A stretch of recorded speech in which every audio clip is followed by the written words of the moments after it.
তো শাকিব খানের cinema Rockstar থেকে নতুন আরও একখানা গান সামনে এসেছে। গানটার নাম হচ্ছে আমি যাব হারিয়ে। আর এটা একটা রোম্যান্টিক ট্র্যাক। তবে ব্যাপার হচ্ছে সিনেমাটা গতকাল রিলিজ করে গেছে, ঈদের দিন রিলিজ করার কথা ছিল সিনেমাটা, তো গতকাল সিনেমাটা রিলিজ করে গেছে। বাট গানটা তারা সামনে এনেছে সিনেমা রিলিজ হয়ে যাওয়ার পরে।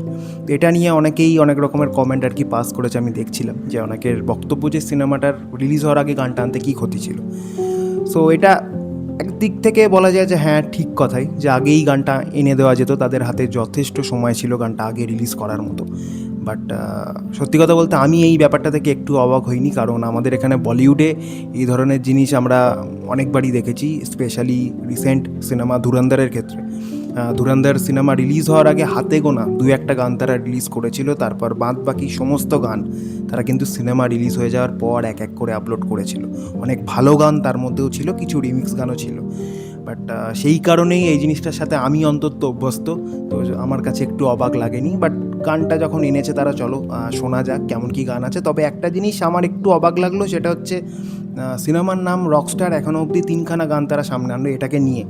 আগে 2খানা গান তারা রিলিজ করেছিল, আর এটা নিয়ে 3 নম্বর গান। বাট আমি এক্সপেক্ট করেছিলাম আরও কিছু গান হয়তো থাকবে। বাট যদিও আমি সিনেমাটা দেখিনি, যারা দেখেছো তারা বেটার বলতে পারবে যে এই সিনেমায় আরও কোনো গান আছে কিনা। তো চলো যাই হোক, দেখা যাবে সেটা পরবর্তী সময়ে তারা আর কোনো গান সামনে আনে কিনা। তবে এখন যে গানটা আমরা শুনবো সেটা গেয়েছে হচ্ছে অঙ্কন কুমার, কম্পোজ করেছে জাহিদ নীরব, আর লিরিক্স লিখেছে হচ্ছে অঙ্কন কুমার আর আজমান রুশো। আজমান রুশো আই থিঙ্ক এই সিনেমার ডিরেক্টর, সেই লিরিক্স লিখেছে, আর অঙ্কন কুমার নিচে লিরিক্স। অঙ্কন কুমারের 2খানা গান আগে আমি শুনেছি। একটা তো কোক স্টুডিও বাংলা সিজন 3 এর কী বলে লং ডিস্টেন্স লাভ যেটা ছিল, ওই গানটা তো আলাদা করে কাউকে আর মনে করাতে হবে না, দারুণ একটা গান ছিল, ইভেন সিজন 3 এর অন্যতম একটা হিট গান। এছাড়াও হাতির পুল সিজনের একটা আমি গান শুনেছিলাম, গানটার নাম আমার এই মুহূর্তে মনে পড়ছে না, বাট সেইটারও ভিডিও কিন্তু আমার চ্যানেলে রয়েছে, তোমরা চাইলে সেটা গিয়ে চেক আউট করতে পারো। ইভেন কোক স্টুডিওর যে গানটা লং ডিস্টেন্স লাভ, সেটাও কিন্তু আমার চ্যানেলে রয়েছে, তোমরা সেগুলো চাইলে গিয়ে চেক আউট করো, তোমাদের মতামত সেখানে জানাতে পারো। বাট এখন চলো শুনে নেব রকস্টারের নতুন গান আমি যাব হারিয়ে, অঙ্কন কুমারের গলায় কেমন লাগছে আগে শুনে নি, তারপর আসছি বাকি কথায়।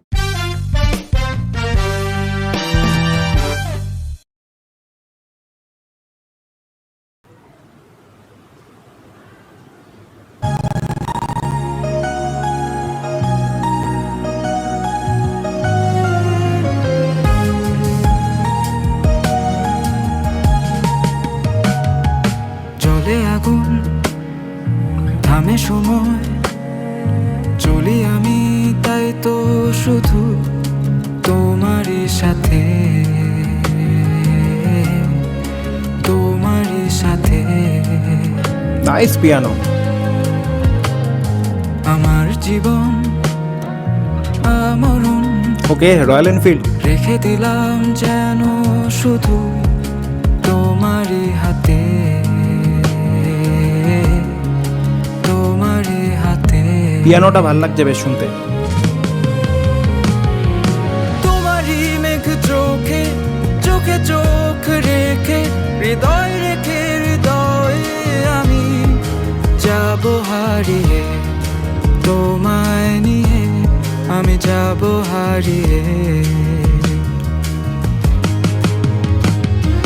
তোমারই মেঘ চোখে চোখে চোখ রেখে, হৃদয় রেখে হৃদয়ে আমি যাব হারিয়ে, তোমায় নিয়ে আমি যাব হারিয়ে। নাইস।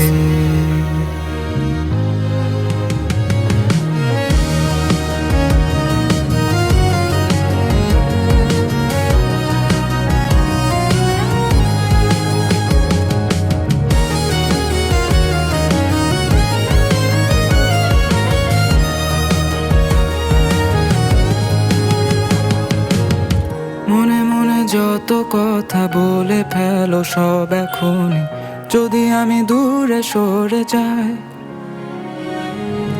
জমে থাকে যত পিয়ানোটা follow করো। ব্যথা সব তোমায় যে আমি চিরদিন তোমায় যেন পাই। নাইস।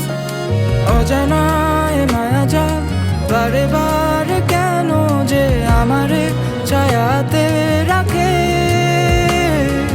তুমি না জীবন লাগে যে বিষণ্ণতায়, হৃদয় তোমায় যে ডাকে।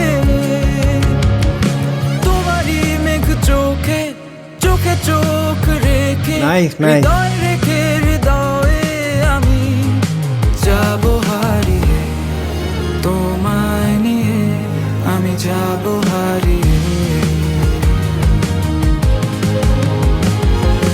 তোমারই মেঘ চোখে চোখে চোখ রেখে হৃদয় রেখে হৃদয়ে আমি যাব হারিয়ে, তোমায় নিয়ে আমি যাব হারিয়ে। লিরিক্স কিন্তু ভালো।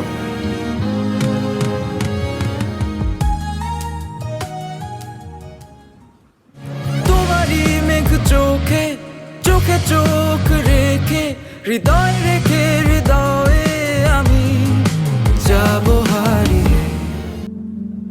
ভালো গান, ভালো গান। মানে রিলিজ না করার পেছনে কি কারণ আছে আমার জানা নেই, বাট রিলিজ করে দিতে পারতো, কেননা খুব বড় গান না, ছোটই একটা গান, তো আমার মনে হয় রিলিজ করে দিলেই ভালো হতো। তো এবার এটাই দেখার যে এটাই কি একমাত্র গান ছিল যেটা তারা সিনেমা রিলিজ করার পর রিলিজ করলো, নাকি এরকম আরও বেশ কিছু গান রয়েছে যেগুলো তারা এক এক করে আনবে। বাট যদি এটাই একমাত্র গান হয়ে থাকে যেটা তারা পরে এনেছে, তাহলে আমি বলবো যে এটা আগেই তারা রিলিজ করে দিতে পারতো, তাতে খুব একটা ক্ষতি হতো না। বেশ ভালো একটা রোম্যান্টিক ট্র্যাক। হ্যাঁ, হয়তো আমি বলবো যে আগের দুটো গানের মতো অতটা সেরকম না, বাট এটা কিন্তু একটা ভালো গান, ভালো গান, ভালো লিরিক্স, ভালো কম্পোজিশন, আর অঙ্কন কুমার যেভাবে গেয়েছে সেটা আলাদা করে কিছু বলার নেই। বেশ ভালো মানিয়েছে তার গলায় গানটা। আর অঙ্কন কুমারের যে ভোকাল টেক্সচার, তাকে আর দুটো গানেও আমি যেরকমভাবেই শুনেছিলাম, এখানেও কিন্তু তার ভোকাল টেক্সচার আমার সেম লেগেছে। অনেক সময় হয় ডিফারেন্ট ডিফারেন্ট গানে এক একজন সিঙ্গার হয় যে এক এক রকম শোনায়, তো এখানে কিন্তু সেটা মনে হয়নি। অঙ্কন কুমারকে যেভাবে আমি বাকি দুটো গানে শুনেছি, এখানেও তাকে একই রকমভাবেই শুনেছি। তার গলা কিন্তু আমার ভাল লাগে, তার যে ধরনের স্টাইল গাওয়ার, সেই ব্যাপারটা আমার বেশ ভালো লাগে। আর এই গানটা তার গলায় খুব ভালো ম্যাচ করেছে, খুবই ভালো ম্যাচ করেছে, খুব ভালো শুনতে লাগছে। তো সেই দিক থেকে আমি বলবো যে এটা কিন্তু নিঃসন্দেহে একটা ভালো গান। আর গানটার ভিডিওটা যদি কথা বলি, ভিডিওটা আমার একদমই সাদামাটা লেগেছে, খুবই সাদামাটা লেগেছে। মানে দেখে কিছুটা মনে হয়েছে যেন একদম র্যান্ডাম শ্যুট করা হয়েছে, সেরকম এফোর্ট দিয়ে যে বিশাল কিছু ভাবে তারা এই ভিডিওটা শ্যুট করেছে আমার সেটা দেখে মনে হয়নি। কিছু কিছু জায়গায় ভিডিওটা কিন্তু আমার বেশ ফ্ল্যাট লেগেছে, বাট গানটা নো ডাউট ভালো গান। তো এবার যারা সিনেমাটা তোমরা দেখেছো, আমি এখনও সিনেমাটা দেখিনি, যারা তোমরা দেখেছো তারা এবার আমাকে জানিও যে এটা ছাড়া, মানে এই কটা গান ছাড়াও আর কোনো গান আছে কি না এই সিনেমায়। আর এই গানটা সিনেমার যে পোর্শনে আসে সেই সময় শুনে তোমাদের গানটা কীরকম লেগেছে সেটা অবশ্যই জানিও। ভিডিওটা যদি ভালো লেগে থাকে অবশ্যই একটা লাইক করে দিও। আর দেখা যাক ভবিষ্যতে যদি আর কোনো গান আসে তার ভিডিও কিন্তু এই চ্যানেলে তোমরা পেয়ে যাবে, তার জন্য চ্যানেলটাকে অবশ্যই সাবস্ক্রাইব করে রেখো। আর তোমাদের মতামত অবশ্যই কমেন্ট করে জানিও তোমাদের গানটা কেমন লেগেছে। তো আজকের মতো এইটুকুই, সেরকম আর বেশি কিছু বলার নেই এই গানটাকে নিয়ে। তো দেখা হবে আবার পরের কোনো ভিডিওতে। Till then take care and by.